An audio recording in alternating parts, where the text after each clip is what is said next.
numbers, the inflation numbers.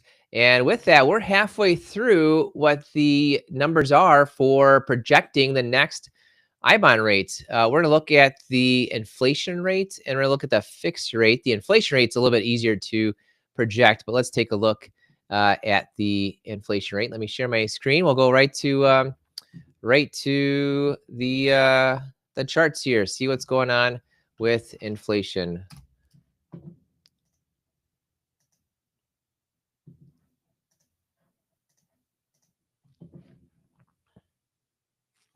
All right, so we're at the BLS website. Oh, and rates true to the release. Let's make sure it's the latest one. Okay, excellent. Now let's go in here. Let's see what BLS.gov CPI tells us. Okay, CPI for all items rises 0.4%. So that seems like a lot, although they put that it's seasonally adjusted. Interesting enough, the prior month usually is a lower CPI in November. But what really we need is not the full year, which they say it's 2.9% in the last 12 months. Well, the I bonds, they take a look at just the last 6 months. So it's like you got this 6-month kind of cycle going on. So what we need is the number. Let's find that CPIU number and we can plug that in. All right, CPIU, even though it's up 2.9%, don't expect inflation rate of 2.9 on there. Let's see, 3.15605. All right, so we got the number. Let me plug it into our projection here. So I've got all the numbers back to 2009 on here.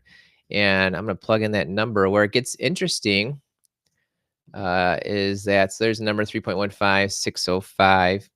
Where it gets interesting on that is you take this 6-month number, you figure out the inflation on there. That's a semi-annual rate. Really, it's like you got to double it to see, because they're only talking about 6 months on there. So where are we at right now? And what's so interesting about it is usually it's like the fall, and it's like the fall has low inflation and then it picks up again at the beginning of the year. So almost always this number that I see from December is really small.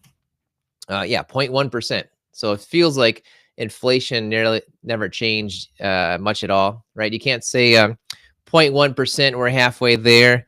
You can't times that by 2 and say there's your 6-month rate. You can't times that by 2 and say, well, that's your full year rate, right? I'm not expecting a 0.4% I-bond inflation rate.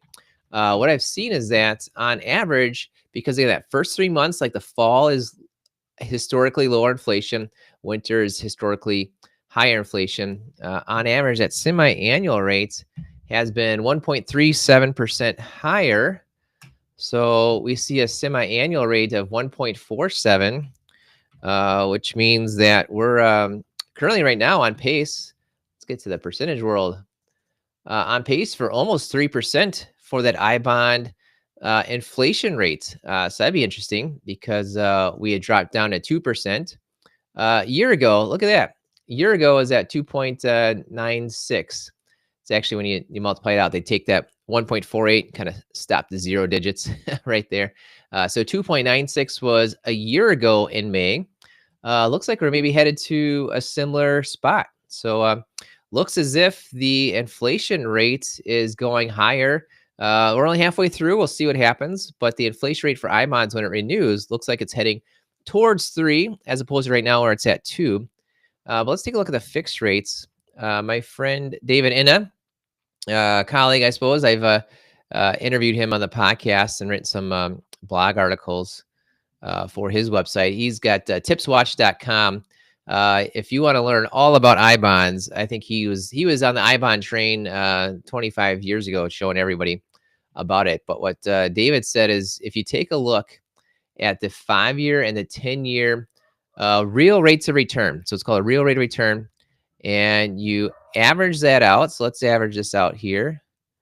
Let's see, let's average this out. If you average it out and take the 65% ratio, you do a 65% ratio, that's a pretty good predictor of what, I don't want to sum that up.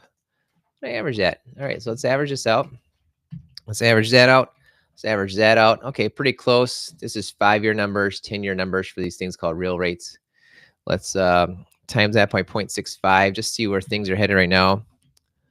All right, so 1.2, 1.3 is as of right now where the real rates are headed, the fixed rate when it renews. Well, right now it's at 1.2. So as of now, we're only halfway there, but seems like things are plugging along. That right now you've got a 1.2% fixed rate on new I bonds plus the 0.95 for the inflation rate. And it looks as if the fixed rate is heading towards roughly the same. Maybe it pops up, but right now it's heading towards roughly the same at the same 1.2. But that inflation rate, that inflation kicker, is heading closer to 3%, as opposed to right now it's 1.9. Oh, I wonder here, let's figure it out.